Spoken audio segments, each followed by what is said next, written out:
তোমরা পাকিস্তান সরকারকে অপমানিত করেছো। একবার বলো তোমরা বিশ্বকাপ বয়কট করবে, একবার বলো তোমরা ভারতের বিপক্ষে ম্যাচ বয়কট করবে, আবার তোমরা খেলতে যাও।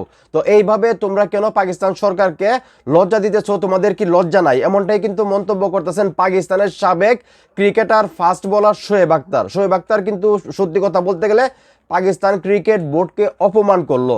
উনি যেইভাবে কথা বলতেছে সেইগুলো শোনার পর কিন্তু আপনি নিজেও বলবেন যে পাকিস্তানের একজন সাবেক ক্রিকেটার হয়ে উনি কিভাবে এই কথাগুলো বলতেছে। তো উনি সম্পূর্ণ কি বলছে, সম্পূর্ণ বক্তব্যটা আমি আপনাদেরকে হুবহু শোনাচ্ছি। তার আগে একটি রিকোয়েস্ট, ভিডিওটা শেয়ার করে দিবেন। তো শোয়েব আখতার বলতেছে, তোমরা শুধু অপমানিত হওনি, পাকিস্তান সরকারকেও অপমানিত করেছো।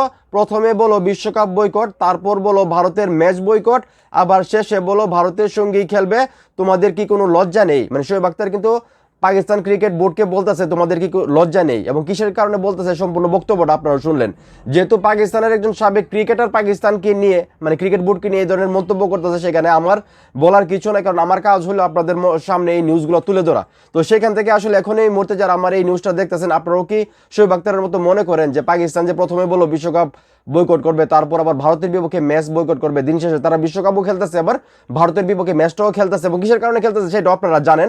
তো সবকিছু জেনে শুনে কি আপনারা মনে করেন যে আসলে তাদের লজ্জা শরম না, এরকম কিছু একটা শোয়েব আখতার যেরকম বলতেছে? সেটা অবশ্যই কমেন্ট করে জানাবেন। ভিডিওটা ভালো লাগলে অবশ্যই শেয়ার করবেন।